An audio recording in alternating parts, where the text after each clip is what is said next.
राधे राधे दोस्तों। नारी सृष्टि की आधार है, प्रेम का स्वरूप है और करुणा की मूर्ति है। भगवान श्री कृष्ण ने कहा था, जहाँ स्त्री का सम्मान होता है वहाँ स्वयं देवता निवास करते हैं। नारी केवल घर की शोभा नहीं, वह धर्म की धुरी है जो अपने सील से कुल को ऊंचा करती है, अपनी सेवा से जीवन को पवित्र बनाती है, अपने धैर्य से कठिनाइयों को मधुर बना देती है और अपनी भक्ति से भगवान को घर में स्थापित करती है। आज हम सुनेंगे वह दिव्य संवाद, वह दिव्य कहानी जहाँ रानी सत्यभामा स्वयं श्री कृष्ण से पूछती है, प्रभु, एक आदर्श स्त्री में कौन से 4 गुण होने चाहिए। आइए श्रद्धा भक्ति भाव से सुनते हैं श्री कृष्ण और सत्यभामा का संवाद। आदर्श स्त्री के 4 गुण। एक दिन द्वारका नगरी में रानी सत्यभामा अपने महल में बैठी हुई थी। भगवान श्री कृष्ण से वह बोली, प्रभु, मैं एक बात जानना चाहती हूँ। दुनिया में बहुत सी स्त्रियां हैं, कोई सुंदर है, कोई रूपवती, कोई काम में निपुण है, पर बताइए ना, ऐसी कौन सी स्त्री है जो अपने घर को सच्चे अर्थों में सुखी बना सके। भगवान श्री कृष्ण मुस्कुराए और बोले, सत्यभामा, मैं तुम्हें एक कहानी सुनाता हूँ। यह कहानी तुम्हें बताएगी कि स्त्री के कौन से 4 गुण घर को सुख शांति और समृद्धि से भर देते हैं। यह कहानी 2 बहनों की है। बहुत समय पहले एक गांव में 2 बहनें रहती थी। एक का नाम था गौरी, दूसरी का नाम सोली। गौरी बहुत सुंदर थी, गोरी चमड़ी, लंबे बाल और रूप की धनी। वह हमेशा दर्पण में अपना चेहरा निहारती रहती और सोचती, मुझसे सुंदर कोई नहीं, मेरे जैसी पत्नी किसे मिलेगी। दूसरी बहन सोली थी, रंग में सांवली, सूरत में साधारण, लेकिन मन से बहुत ही कोमल और शांत और समझदार। वह हर किसी से मीठा बोलती और दूसरों की मदद करती। उसमें सेवा भाव की भावना थी। सोली हर सुबह जल्दी उठती, घर की साफ सफाई करती, सबके लिए खाना बनाती और भगवान की पूजा करने के बाद ही अपने पति को भोजन परोसती। वह कहती थी, घर की सेवा करना ही असली पूजा है। वहीं गौरी सोचती, इतना काम क्यों करूं, मैं तो घर की रानी हूँ। वह नौकरों पर चिल्लाती और काम दूसरों पर छोड़ देती। धीरे धीरे लोगों ने देखा, सोली के घर में हमेशा हंसी खुशी रहती और गौरी के घर में झगड़े और कलह होने लगे।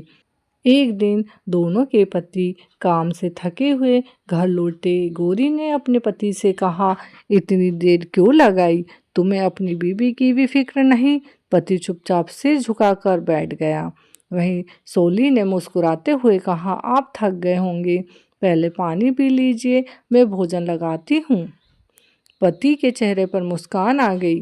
भगवान श्री कृष्ण बोले, सत्यभामा, जो स्त्री मीठा बोलती है उसका घर मंदिर बन जाता है और जो कटुवाणी बोलती है वहाँ सुख नहीं ठहरता। एक बार सोली के पति ने गुस्से में उससे कुछ कठोर शब्द कह दिए, पर सोली ने जवाब में कुछ नहीं कहा। वह चुपचाप भगवान के सामने गई और बोली, हे प्रभु, मुझे इतनी शक्ति दो कि मैं अपने पति को टूटने ना दूं। वहीं गौरी बात बात में गुस्सा करती, छोटी छोटी बात पर भी झगड़ा करती और हर दिन रोती चिल्लाती। भगवान श्री कृष्ण ने कहा, जो स्त्री क्षमा करना जानती है वही सच्ची गृहलक्ष्मी होती है। सोली हर दिन भगवान की पूजा करती। वह कहती थी, जो भगवान पर भरोसा रखता है उसका घर कभी सूना नहीं होता। वह मुश्किल वक्त में भी मुस्कुराती, क्योंकि उसे भरोसा था भगवान सब संभाल लेंगे। वहीं गौरी पूजा को दिखावा मानती थी। वह कहती, इतनी पूजा से क्या होगा, पैसा और रूप ही सब कुछ है। पर धीरे धीरे उसके घर में सुख शांति और धन सब दूर चला गया। कुछ समय बाद गौरी को समझ आया कि उसका रूप सब कुछ नहीं है। उसने सोली से जाकर कहा, बहन, मैंने रूप पर घमंड किया पर सुख खो दिया। तुम साधारण होकर भी इतनी शांत और खुश कैसे हो। सोली मुस्कुराई और बोली, बहन, सुंदरता चेहरे में नहीं व्यवहार में होती है। अगर औरत में सेवा, मीठी बाड़ी, धैर्य और भगवान पर विश्वास है तो उसका घर हमेशा खुश रहता है। सत्यभामा का उत्तर। जब भगवान श्री कृष्ण ने कहानी पूरी की, सत्यभामा की आंखों में चमक थी। वह बोली, प्रभु, अब मैं समझ गई कि असली सुंदरता रूप में नहीं गुणों में होती है। श्री कृष्ण बोले, हाँ सत्यभामे, रूप तो फूल की तरह है, आज खिला कल मुरझा गया, पर गुण वह खुशबू है जो दिन भर रहती है। जब स्त्री में ये चार गुण होते हैं तो वह घर को स्वर्ग बना देती है। एक अच्छी स्त्री वही है जो अपने घर में सेवा, मीठी बाणी, धैर्य और भगवान पर विश्वास रखती है। वही घर को सुख, समृद्धि और शांति देती है। रूप तो पल भर का होता है, पर सच्चे गुण जीवन भर साथ रहते हैं।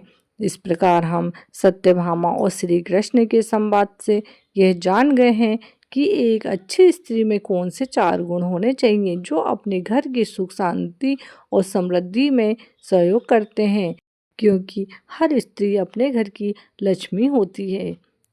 अगर दोस्तों आपको मेरी यह स्टोरी अच्छी लगी हो, यह एक पौराणिक कथा है, आपको अगर पसंद आई हो तो प्लीज़ मेरे वीडियो को लाइक, शेयर एंड सब्सक्राइब ज़रूर कर दीजिए। धन्यवाद।